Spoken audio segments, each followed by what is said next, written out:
जब मैं इस टॉपिक के बारे में रिसर्च कर रहा था तब मुझे एक बात क्लियर हो गई कि हिंदुइज्म की 5000 साल पुरानी हिस्ट्री को 10 मिनट में कवर करना इम्पॉसिबल है। That is impossible. और इस वीडियो में हम ट्राई करेंगे कि हम ऑलमोस्ट सारे एस्पेक्ट्स कवर करें that shape the oldest religion in this world, Hinduism. तो वैसे इस वीडियो को प्लीज एंड तक के देखना because I am sure that it's going to add a lot to your knowledge and it's going to change your perspective on Hinduism. कहते हैं कि हिंदुइज्म का कोई स्टार्टिंग पॉइंट या फाउंडर नहीं है and Hinduism is as old as time. लेकिन physical realm में हिंदुइज्म तब शुरू हुआ जब आर्यंस 2000 बीसी के पहले इंडस वैली सिविलाइजेशन से मर्ज हुए थे। इंडस वैली सिविलाइजेशन सिंधु नदी यानी कि इंडस रिवर के किनारे स्थित थी। पर्शियंस ने संस्कृत शब्द सिंधु को हिंदू प्रोनाउंस किया था और इसी से हिंदू और हिंदुइज्म ये वर्ड्स एग्जिस्टेंस में आए। और आज का हिंदुइज्म उस हजारों साल पुराने इंडस वैली के हिंदुइज्म के साथ आज भी कुछ रिलीजियस प्रैक्टिसेस शेयर करता है, जैसे कि idol worship and sacrifices. Hinduism honesty, patience, compassion, empathy, self restraint और वर्च्यू जैसी क्वालिटीज को एडवोकेट करता है। इंडिया में डाइवर्स ग्रुप ऑफ हिंदूज है जिनमें से कुछ हिंदुइज्म को एक्टिवली प्रैक्टिस करते हैं, हिंदू गॉड्स में बिलीव करके और प्रेयर्स, वर्शिप और मेडिटेशन के जरिए, और कुछ सिर्फ हिंदू फिलोसॉफी को फॉलो करते हैं। हिंदुइज्म के 7 कोर फिलोसॉफिकल बिलीफ्स हैं। पहला, सिर्फ एक यूनिवर्सल सोल ब्राह्मण में बिलीव करना। ब्राह्मण वो तत्व, मटेरियल या सोल है जिससे ये सारा यूनिवर्स बना है। दूसरा, एक इमॉर्टल इंडिविजुअल सोल यानी कि आत्मन में बिलीव करना। पुनर्जन्म या रीबर्थ हिंदुइज्म का एक की कॉन्सेप्ट है। आपकी डेथ के बाद आपकी आत्मन एक नए शरीर में चली जाएगी और आपकी ये अगली लाइफ आपके कर्म पे बेस्ड रहेगी। Which brings us to the third belief and my favorite belief, Karma. Karma का मतलब ये होता है कि आपके अच्छे कार्यों को हमेशा अच्छा फल मिलेगा और बुरे कार्यों को हमेशा बुरा फल मिलेगा। ऐसा बिलीव करते हैं कि karma operates across one's multiple lifetimes. चौथा है धर्मा, जो ये कहता है कि हर इंसान को उसके ड्यूटीज को फॉलो करना चाहिए जिससे इस यूनिवर्स में बैलेंस बना रहेगा। हर कॉन्शियस लिविंग बीइंग का अपना धर्मा होता है जिसको उसे फॉलो करना चाहिए। पांचवा बिलीफ है मोक्ष। हिंदू लाइफ या शायद किसी भी लाइफ का पर्पस होता है कि वो ब्राह्मण यानी कि यूनिवर्सल सोल में वापस लौट जाए और लाइफ एंड डेथ के साइकिल से मुक्त हो जाए। इसको मोक्ष कहा जाता है। छठवां बिलीफ टाइम के नेचर को डिस्क्राइब करता है, जो कहता है कि टाइम का नेचर साइक्लिकल है और टाइम की कोई बिगिनिंग या एंडिंग नहीं है। एक टाइम साइकिल लगभग 4.32 मिलियन ईयर्स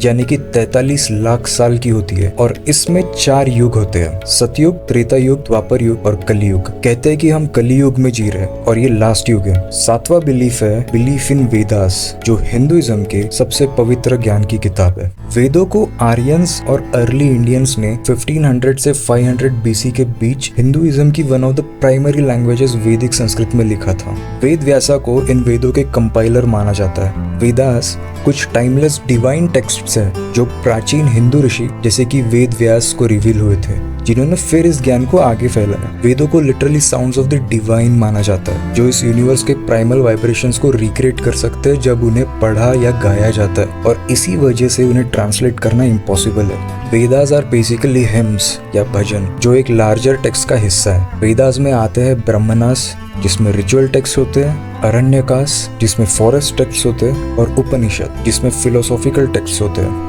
वेदों में मुक्ति के 3 तरीके बताए गए हैं। पहला है ज्ञान, दूसरा है भक्ति और तीसरा है कर्म।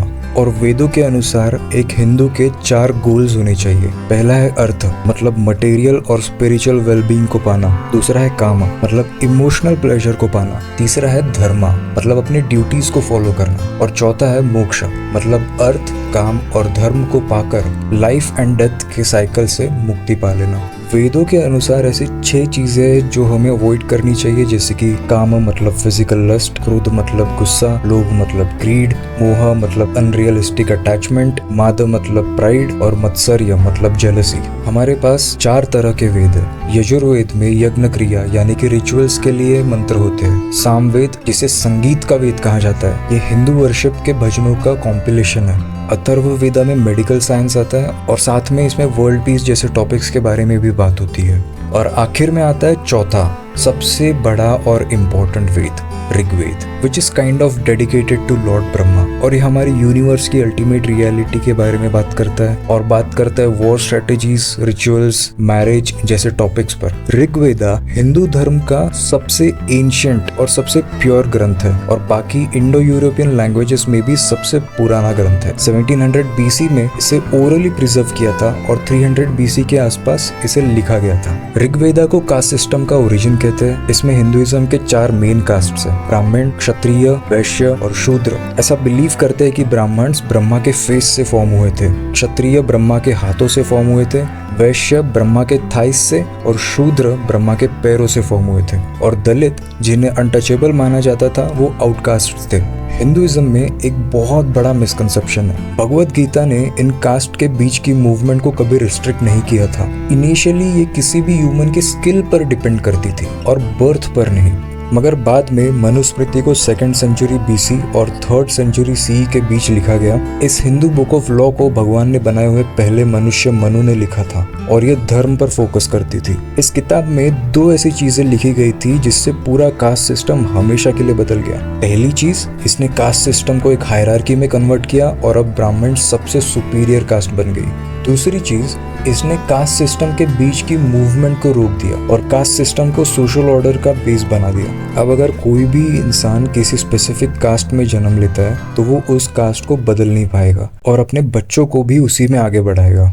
चारों वेदों को 4 पार्ट्स में डिवाइड किया गया है, संहितास, अरण्यकास, ब्रह्मणास और उपनिषद्स। उपनिषद्स हर वेदा के एंडिंग में होते हैं। वेदास रिचुअलिस्टिक डिटेल्स पर फोकस करते हैं और उपनिषद डिटेल्स की फिलोसॉफी एक्सप्लेन करते हैं। उपनिषद्स 700 to 300 BC के बीच वेदों के बाद डेवलप हुए थे क्योंकि लोगों का वेदों में डाउट बढ़ रहा था। संस्कृत वर्ड उपनिषद का लिटरल मीनिंग है sitting near the enlightened. Upanishads are all about questioning, doubt and debate. Upanishad Sanskrit में लिखे गए फिलोसॉफिकल नैरेटिव्स है similar to that of Plato's, जिसमें एक wide range of topics extensively discussed किए हैं। उपनिषद्स कहते हैं कि कॉन्शियस बीइंग्स उनका माइंड या बॉडी नहीं बट आत्मन है और बाकी सब माया है। वेदों में हिंदू ट्रिनिटी या त्रिमूर्ति यानी कि ब्रह्मा, विष्णु और शिव को मेंशन किया है। ब्रह्मा इस यूनिवर्स के क्रिएटर है और इन्हें सोर्स ऑफ ऑल नॉलेज या विजडम भी कहा जाता है। ब्रह्मा हैज 4 फेसेस जो 4 वेदों को रिप्रेजेंट करते हैं। विष्णु इस यूनिवर्स को प्रिजर्व एंड प्रोटेक्ट करते हैं और फाइनली शिवा जो इस यूनिवर्स के डिस्ट्रॉयर है। शिवा हर कलयुग के एंड में यूनिवर्स को डिस्ट्रॉय करते हैं ताकि ब्रह्मा फिर से एक नई टाइमलाइन और एक नया सतयुग बना सके। शिवा और उनकी पत्नी पार्वती को 2 बेटे हैं, गणेश और कार्तिकेय। कहा जाता है कि कलयुग के अंत में शिवा एक तांडव करेंगे जो इस यूनिवर्स को डिस्ट्रॉय कर देगा। 4 कोर कास्ट के अलावा हिंदुइज्म के 4 डिनोमिनेशंस हैं। पहले आते हैं वैष्णवास। ये विष्णु की पूजा करते हैं और उनके फोरहेड पर यूजुअली एक यू शेप मार्क लगाते हैं जिसे तिलक कहते हैं। दूसरे आते हैं शैवास। शैवास शिवा की पूजा करते हैं और फोरहेड पर 3 सफेद हॉरिजॉन्टल लाइंस खींचते हैं जिसे त्रिपुंद्र कहते हैं। तीसरे है स्मरतास।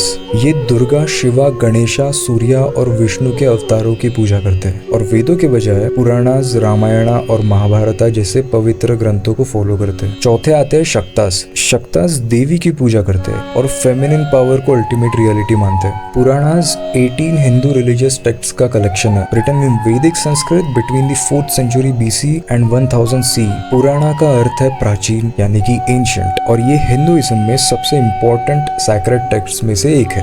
इनमें yoga, army strategies and organisation, taxation, caste system, heaven and hell और गॉड जैसे टॉपिक्स कवर किए हैं। आपने भगवत गीता के बारे में तो सुना ही होगा। ये कॉन्वर्सेशन महाभारत का युद्ध जो कुरुक्षेत्र में पांडवों और कौरवों के बीच हुआ था उसके दौरान किया गया था। युद्ध में अर्जुन ने लड़ाई करने से इनकार कर दिया था और इसी वजह भगवान श्री कृष्ण ने अपने दोस्त अर्जुन को भगवत गीता सुनाई। इससे अर्जुन को सेल्फ रियलाइजेशन हुआ और उन्होंने युद्ध जारी रखा। भगवत गीता में सिखाया गया था कि असली नॉलेज और विजडम ये समझने में है कि इस मटेरियलिस्टिक वर्ल्ड का नेचर टेम्पररी है और ये सब माया है, बस आपकी आत्मन इमॉर्टल है और बस वही रियलिटी है। भगवत गीता में धर्म के बारे में बात होती है और कृष्ण अर्जुना को बताते हैं कि बुराई के खिलाफ लड़ना उसका धर्म है। हिंदू धर्म की 2 सैक्रेड पोएम्स है, रामायणा और महाभारता। कहा जाता है कि ये दोनों पोएम्स रियल इंसिडेंट्स पे बेस्ड है जो उस युग में हिंदू साम्राज्य में हुए थे। रामायण त्रेता युग में बेस्ड है और श्री राम, उनके 14 साल के वनवास, सीता का अपहरण और राम के रावण के साथ युद्ध को डिस्क्राइब करती है। रामायण के बाद महाभारत दूसरी पोएम है जो द्वापर युग में बेस्ड है और ये दुनिया की सबसे लंबी पोएम है। ये बाइबल से भी ऑलमोस्ट 5 टाइम्स लंबी है और इन दोनों ही पोएम्स में धर्मा का कॉन्सेप्ट कॉमन है। 5th century 590 CE Gupta period में इंडियन सबकॉन्टिनेंट पर एक सिग्निफिकेंट रिलीजियस रिफॉर्म आया। 6th सेंचुरी गुप्ता पीरियड में पहला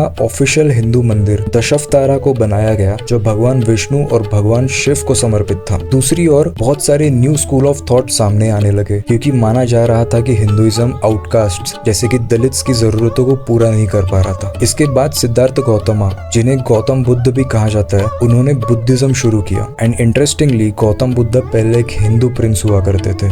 बुद्धिज्म को हिंदुइज्म का एक ऑफशूट कहा जाता है और ये Hindu caste system, rituals and gods को फॉलो नहीं करता है। 500 से 1500 CE के बीच मिडिवल पीरियड में गुप्ता एम्पायर्स ने हिंदुइज्म का as a unifying religion use किया। कई इन्वेजन्स के बाद गुप्ता एम्पायर 550 CE में खत्म हो गया और ये बहुत सारे रीजनल किंगडम्स में स्कैटर हो गया जिन्होंने रीजनल डीटीज को वर्शिप करना शुरू किया। मुस्लिम लीडर्स ने सेंचुरीज तक भारत में इन्वेजन्स किए और इवेंचुअली उन्होंने भारत में पावर एस्टैब्लिश की। शुरू में कुछ इस्लामिक लीडर्स ने हिंदू प्रैक्टिसेस अलाउ की, लेकिन बाद में लगभग 1500 CE के आसपास इस्लामिक रूल ने मंदिरों में वर्शिप को प्रोहिबिट कर दिया। Around the same time 1528 CE में ओरिजिनल राम मंदिर को मुगल राजा बाबर ने तोड़ दिया था और उसी जगह पर बाबर के ऑर्डर्स पे मुगल सेनापति मीर बाकी ने बाबरी मस्जिद को बनाया। हिंदुइज्म आज भी भारत का सबसे वाइडली फॉलोड नेटिव रिलीजन है और जैनिज्म और बुद्धिज्म पूरी तरीके से इससे अलग हो चुके हैं। और अब ये तीनों रिलीजन्स सनातन धर्म यानी कि इटर्नल रिलीजन इस अम्ब्रेला टर्म से रिप्रेजेंट किए जाते हैं क्योंकि ये तीनों रिलीजन्स रीबर्थ यानी कि पुनर्जन्म पे बेस्ड है। इस्लामिक रूल ब्रिटिशर्स के आते ही खत्म हो गया। शुरू में ब्रिटिशर्स ने भी हिंदुओं को उनका रिलीजन फ्रीली प्रैक्टिस करने दिया, लेकिन बाद में वेस्टर्न मिशनरीज ने हिंदुओं को क्रिश्चियंस में कन्वर्ट करने की कोशिश की थी। हिंदू मिशनरीज ने इनका अपोज किया